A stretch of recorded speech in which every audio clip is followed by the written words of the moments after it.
I've been watching him all my life. Seen him at Seattle.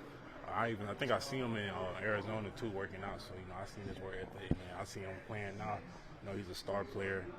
I don't know, man. I'm still learning more about him. It's my first time playing him, so I don't know.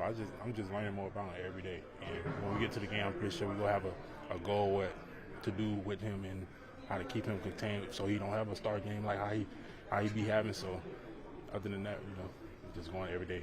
Is there a memory that stands out to you that you remember when you watched him? Nah, I ain't gonna speak on it. As a leader of this team, how do you think the locker room responded to what's probably been like a traumatic week with all the AJ? Yeah, we've been handling it pretty smooth. You see, we all still laughing. They over there doing interviews for the Eagles and stuff like that. We still enjoying. Ain't nothing really distracting us right now. Our main focus is still the Steelers, and we still going day by day and getting better every day so we can win this game coming up. Did DG talk to you guys about it, about what he said, or maybe in the meeting? Oh yeah, he apologized to us with everything he said, but we all still love BG. He's still an OG to me. I still love him and all that, and we just moved on. We got our apologies out, moved on, and focused on football next day. What have you made of the season Milton's having this year? Milt, yeah. That boy balling. Y'all see he turning up every week, and teams are starting to notice. He's starting to get in the slide a little bit more, and he's just working hard every day. And you see it throughout practice and showing up in the games. Do you get excited when a lot of the times he ends up with those one-on-ones because you're getting doubled? Yeah, because we be trolling a little bit where he be like, hey, you got to double this week, and I'm like, yeah, I know, and then he be happy that he getting one-on-ones, and he's showing out for him and making plays. How have you dealt with? We've talked about the doubles before, but I'm sure it's like a process to learn how to deal with it. Where are you with that process? Man, I'm used to it. It's been happening since the beginning of the season, and I don't know. I just got to work through it. Keep rushing, keep seeing what I'm seeing, and taking it, I guess, to the next level. Are there specific ways, like in your rush, to beat doubles specifically? Yeah, it is. But I don't want to say that with these cameras right here, because like how I studied their O line, they study our D line or whoever they going against. So, but yeah, it's ways to beat it, and the only way to show that is by beating it and getting a sack off of it or something like that.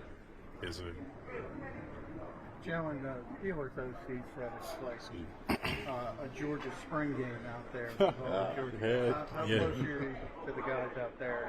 Very close. I'm very close. It's going to be a very fun game because, every game, me and Jordan and Nolan, we always try to look up and see who's over there if we don't know who's already over there already. But we know the Steelers got Broderick, George Pickens. Who else they got?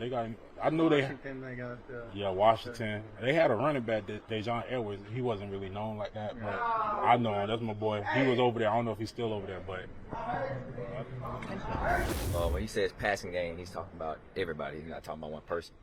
He's a great teammate, and in our room, we hold each other to a high standard. So if you're not doing your job, we don't have to say nothing to each other. It's already understood. You said after the game as well that you thought maybe the passing game could have improved. I'm curious now you've had a full week of practice. What steps do you think have been taken to help? Just those little conversations on things that we see, making sure that the timing is right, having that communication, having that open dialogue to each other.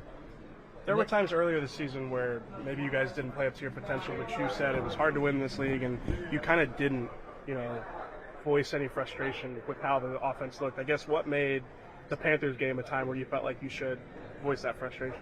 I feel like it was a time where, it was kind of relied on the passing game to kind of get it going. Saquon, they really didn't, and the O-line really didn't get it going towards the end.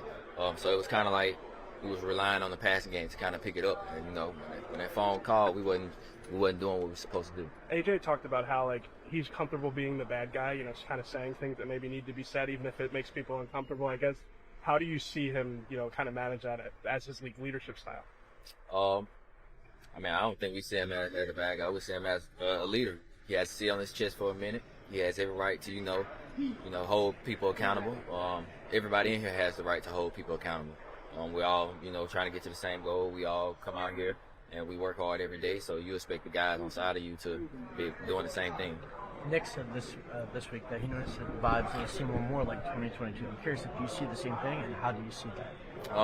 Yeah, guys always, joking around, eating together, having, conversations with us about football, life, things like that. Definitely same type of vibes. What are some of the challenges Pittsburgh is going to present for a passing game that needs to get going with? They're great up front. They have a lot of pressures and things like that. So, just handling them up front and us just make sure that we're at the depth we need to and make sure that we're on the same time as the quarterback. DeVonta, with this passing game, in a perfect world, how would you like to see this passing game grow this week? Just make the plays when they're there. Just making sure we're on the same timing, making sure that we're getting to our depths and things like that, and making sure that ultimately we're making it easy for Jalen. He's making it easy for us. What are those conversations like with Jalen? In a week like this, when you guys are trying to figure that out?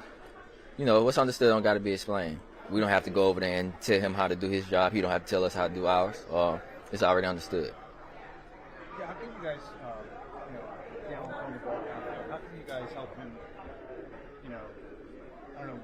trust you? I mean, I believe he trusts you, but it seems like some of the throws aren't coming when maybe you guys have it.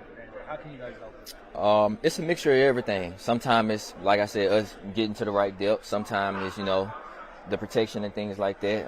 So, like I said, when you talk about passing game, you're talking about all 11. You've seen Jalen in college on the pros have not the greatest stretches, but then you've obviously seen him come out of it. What typically gets him out of any struggle? Just being himself. He doesn't have to prove nobody. He doesn't have to go out there and do any more than, just be himself. Just go out there, be yourself, play your game, let it come to you. And being himself, have to do a lot with his confidence and belief in himself. I would say, yeah, that's with anybody. When you go out there and you just, stay true to yourself and do the things that you need to do, the things that you're comfortable with and things like that, everything's going to fall in place. Coach Sirianni, especially this week, has talked a lot about finding the joys and when he talked about the Monday meetings, how they're different this season. Have you noticed that, and how important is that in a week like this? I feel like every week is important. Start of the week, don't nobody like Mondays. It's the beginning of the week, so don't nobody like Mondays. So, yeah, definitely bringing that energy, bringing that joy to it to kind of, get the week started. Thank you, Lonzo. Obviously a huge game against the Steelers. What do you think is going to be the biggest matchup? Just physicality, man. I know that team, man, they've been known for physicality for so long. Just got to go in there, just play physical, be competitive, and just go ahead and play ball, man. We know what type of game it's going to be. Definitely it's late in the year, getting cold, so we want no physical ones. And I saw you dancing in My Prerogative today before practice. I don't think it was any secret why that song was playing. How do you think you guys have dealt with all the talk, all the outside noise this week? Oh, great. I mean, it's just everything. It's just cool. It was nothing big. It was just stuff. It is nothing that nobody can talk about and handle, so it's easy to handle. And I know Coach Sirianni especially has talked a lot about, especially this week, finding the joys in winning. I think a lot of people forget how much this team is winning. Have you noticed that in the building this week? Say that again? Coach Sirianni keeps talking about, especially Monday meetings, how he's putting in team meetings, the joy of winning, putting in fun stuff. Are you noticing the difference? Oh, yeah, always. One thing, he's been the same since I've been knowing him. Since he's been our coach, he always enjoyed winning. He always made sure we enjoy the win, just not for too long. We enjoy it from that Sunday, and then that Monday, then Tuesday, that got to be gone. So he do a good job of always reminding us it's hard to win in this league. Reed Blankenship back this week. Looks like you guys have a fully healthy secondary. How big is that? It's amazing. You know what I'm saying? But Tristan did a great job too as well. So it's just always good to see him that he's healthy to be able to come back out. That's what the main thing was about, is that he's healthy and ready to still play. So yeah, it was good though. It's good though. To have everybody back, man. We need everybody to win. All good, guys. Thank you, Slay. All right.